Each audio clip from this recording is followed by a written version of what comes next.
दोस्तों मेरा नाम भावना है। जब मुझे बताया गया कि मेरी शादी जिससे करवा रहे हैं वे 20 साल बड़ा है, तो मैंने फ़ौरन ही रोना शुरू कर दिया और कहा कि मुझे उससे शादी नहीं करनी।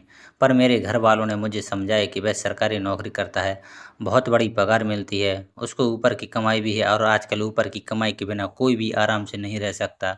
2 वक़्त की रोटी पूरी हो जाए वही काफ़ी होती है, लेकिन वह तुझे घुमाने और मौज भी करवाएगा। मैं भी लड़की थी, मुझे भी शॉपिंग करने का, घूमने का बहुत शौक था, तो अपने पति से शादी तो कर ली, पर बाद में पता चला कि जो सपने मुझे मेरे रिश्तेदारों और लोगों ने दिखाए थे वह सब झूठे थे। शादी की रात थी और मैं अपने कमरे में बिस्तर पर बैठी थी। जब मेरा पति कमरे में आया तो उसने अपने हाथ में कोई चीज़ पकड़ी हुई थी जिसे उसने पीछे छुपाया हुआ था। मैं समझ गई कि शायद मेरे लिए कोई तोहफा लेकर आया है।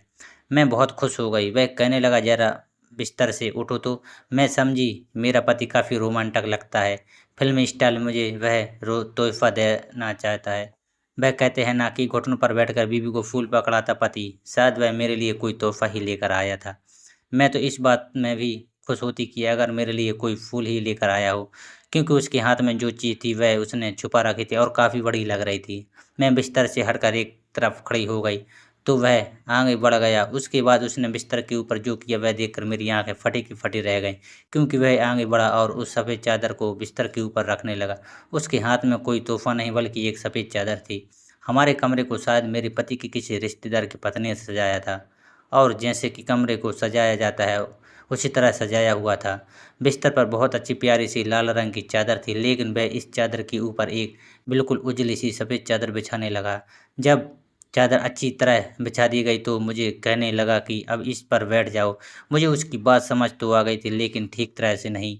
मेरे लिए वह कोई गिफ्ट नहीं लाया था। उसने कहा कि मेरी बात मानना नहीं तो मुझे गुस्सा बड़ी जल्दी आता है। बस इतनी बात कहते हैं कि वह चुप हो गया और मुझे पता चल गया कि चादर क्यों बिछाई थी।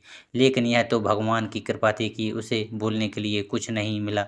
जिस मकसद से उसने चादर बिछाई थी वह पूरा हो गया था। मैं तो गरीब घर से थी, मेरी ज़िंदगी में उससे पहले कोई भी मर्द नहीं था, और मेरी उम्र ही कितनी थी। यहाँ मैं जवान हुई, वहाँ मेरी शादी करवा दी। अभी भी यह सोचकर हैरान होती हूँ कि यह चादर वाली बात बहुत से खानदान में होती है और लोग इसे बड़ा अच्छा समझते हैं। कहते हैं कि हमारा रिवाज है, पर यह कितना घटिया रिवाज है वही जानते हैं जो इस रिवाज से गुजरे होते हैं।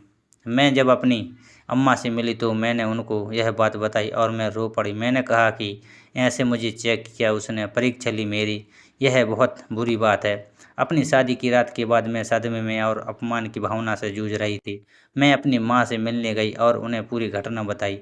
उन्होंने मुझे गले लगा लिया और मेरे आंसू पोंछे। उन्होंने मुझे बताया कि यह प्रथा गलत है और मुझे इसके खिलाफ आवाज़ उठानी चाहिए।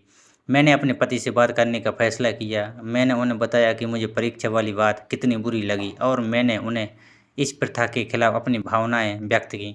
वह पहले तो गुस्सा हो गए, लेकिन बाद में उन्होंने माफ़ी मांगी और कहा कि उन्हें नहीं पता था कि मुझे यह इतना बुरा लगेगा।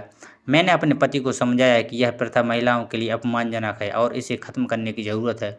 उन्होंने सहमति व्यक्त की और कहा कि वे इस प्रथा को अपने परिवार में ख़त्म करने के लिए प्रयास करेंगे। मैंने अपनी कहानी अपने परिवार और दोस्तों के साथ भी साझा की। उन्होंने मेरा समर्थन किया और इस प्रथा के खिलाफ आवाज़ उठाने के लिए प्रोत्साहित किया। मैंने सोशल मीडिया पर भी इस बारे में लिखा और लोगों को इस प्रथा के बारे में जागरूक किया। मैंने महिलाओं को इस प्रथा के खिलाफ आवाज़ उठाने के लिए प्रोत्साहित किया। धीरे धीरे मेरे प्रयासों का असर दिखने लगा। मेरे परिवार और दोस्तों ने इस प्रथा को अपने परिवारों में ख़त्म करना शुरू कर दिया। मेरे सोशल मीडिया पोस्ट ने भी लोगों को इस प्रथा के बारे में सोचने पर मजबूर किया। मैं जानती हूँ कि यह प्रथा को ख़त्म करने में समय लगेगा, लेकिन मैं हार नहीं मानूंगी। मैं इस प्रथा के खिलाफ लड़ती रहूंगी जब तक कि इसे पूरी तरह से ख़त्म नहीं कर दिया जाता।